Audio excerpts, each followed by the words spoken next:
Cansado de esperar pela colonização? A Terra parece entediante demais com todos os seus problemas e mosquitos? Bem, não tenha medo. É hora de resolver o problema com suas próprias mãos e construir seu próprio planeta. Mas, antes de pegar a cola cósmica e o glitter, há algumas coisas que você precisa considerar. Vamos começar nosso projeto Faça Você Mesmo definitivo.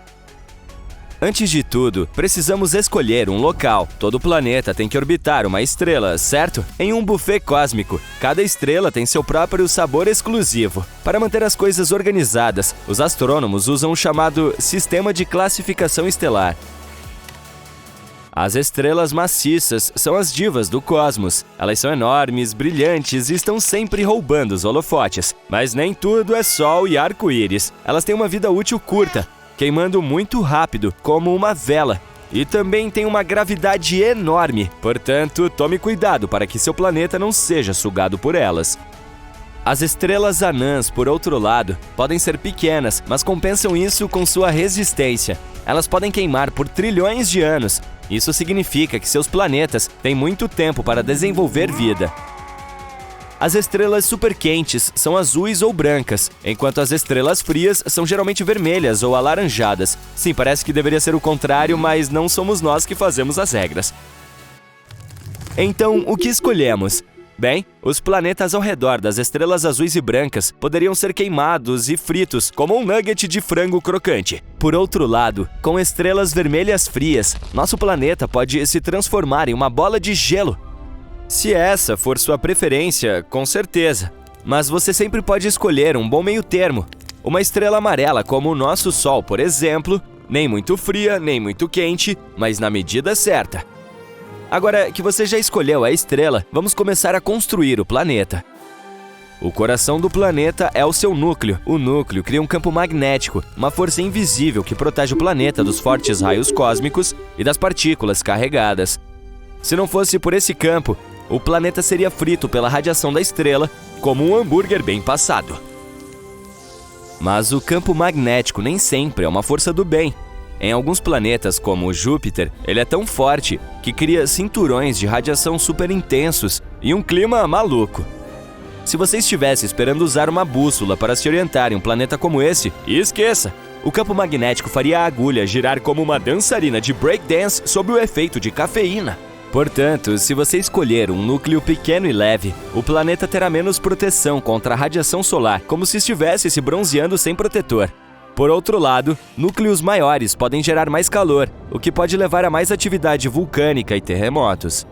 A melhor opção é um núcleo de tamanho médio feito principalmente de ferro e níquel, o suficiente para manter as coisas ruins longe, mas não muito forte para transformar um planeta em uma batata quente cósmica.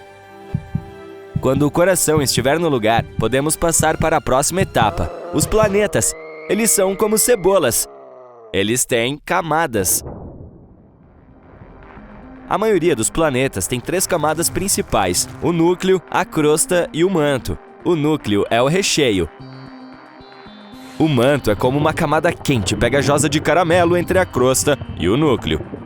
E a crosta é como uma fina camada de glacê em um bolo planetário cobrindo sua superfície.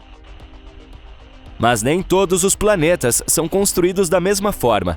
Por isso, temos muitas opções. Em primeiro lugar, temos os gigantes gasosos, os grandes do universo. Em nosso sistema solar são Júpiter e Saturno. Eles não têm crosta alguma. São basicamente enormes bolas de gás como hidrogênio e hélio. Em seguida, temos os gigantes de gelo, como Urano e Netuno. Eles são como irmãos mais novos e mais frios dos gigantes gasosos. Esses planetas não têm realmente uma superfície sólida, mas também não são gás puro. São feitos principalmente de gelo de água, amônia e metano. Há também mundos oceânicos. E não, eles não são feitos de água pura. Eles têm algum tipo de superfície sólida, mas está localizada em uma profundidade muito grande e o oceano em sua superfície é tão grande que parece uma gota d'água gigante. Por fim, temos os planetas terrestres, como a Terra. Eles são feitos principalmente de rocha e metal. Esses planetas têm uma superfície onde se pode ficar em pé e geralmente eles vêm com uma coleção de minerais bacana. E não vamos nos esquecer dos planetas anões, os pequenos mas poderosos. Plutão é provavelmente o mais famoso, mas há outros em nosso sistema solar. Eris, Ceres, Haumea e assim por diante. Eles são os azarões do mundo planetário, sempre tentando provar seu valor, mas nunca chegando a ser planetas completos. De qual tipo você mais gosta? Os gigantes gasosos são provavelmente os mais legais, com seus tamanhos enormes, ventos loucos e relâmpagos assustadores. Também precisamos criar uma atmosfera. É a camada externa de um planeta que desempenha um papel importante em seu clima e tempo. É também a maior protetora do planeta. Você sabia que 90 a 95% dos meteoros queimam na atmosfera da Terra? Imagine o que aconteceria se isso não acontecesse.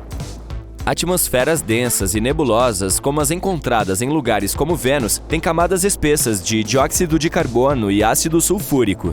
Em outras palavras, não se trata de um planeta, mas de um forno. É tão quente que você poderia cozinhar uma pizza em sua superfície em pouco tempo, e você mesmo seria cozido.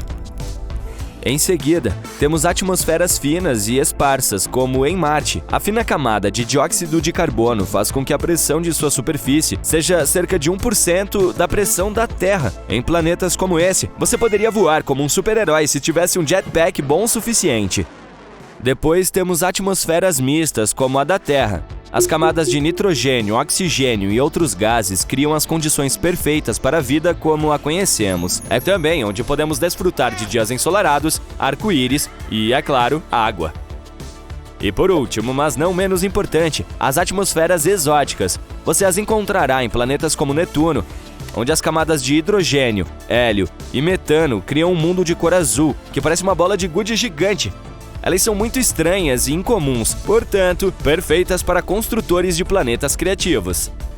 Quase pronto! A pergunta final é: você gostaria que seu planeta tivesse vida nele? Nesse caso, há algumas coisas que você deve considerar. Por exemplo, ele deve estar localizado na zona habitável. Esse é o ponto ideal em torno de uma estrela onde as condições são ideais para a existência de água líquida na superfície. Certifique-se de que seu planeta não esteja muito próximo ou muito distante de sua estrela. E não se esqueça das temperaturas. Por exemplo, você precisa de uma boa quantidade de oxigênio para que o planeta seja agradável e quente, mas não demais para que tudo entre em combustão espontânea. É claro que precisamos de um pouco de água, mas não em excesso, e um clima estável. Você não quer que seu planeta passe por oscilações extremas de temperatura ou umidade. Essa é uma receita para extinção, não para evolução. E a órbita deve ser estável, para que não haja grandes eventos astronômicos que possam atrapalhar as coisas. Como você pode ver, esse tipo de planeta é muito exigente. Não é de admirar que seja tão difícil encontrar vida extraterrestre. De qualquer forma, agora que terminamos de mexer no editor de criação de planetas, como vamos construí-lo? Bem, e quanto à terraformação? É quando alteramos deliberadamente a atmosfera, a temperatura e outras condições de um planeta para torná-lo habitável para os seres humanos e outras formas de vida terrestres.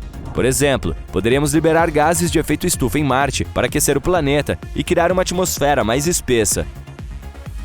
Mas esse método é mais como polir uma monstruosidade que foi dada a você por um randomizador de características. E quanto a construir do zero, isso é algo saído diretamente da ficção científica. Mas talvez no futuro possamos fazer isso usando impressão 3D em larga escala ou nanotecnologia. Poderíamos criar a estrutura básica e, em seguida, adicionar todas as condições necessárias para que a vida exista. É claro que tudo isso ainda é puramente teórico, mas embora a criação de um planeta artificialmente ainda esteja muito distante, há muitas ideias e conceitos criativos sendo explorados por cientistas e escritores de ficção científica. Quem sabe o que o futuro reserva para a possibilidade de criar novos mundos?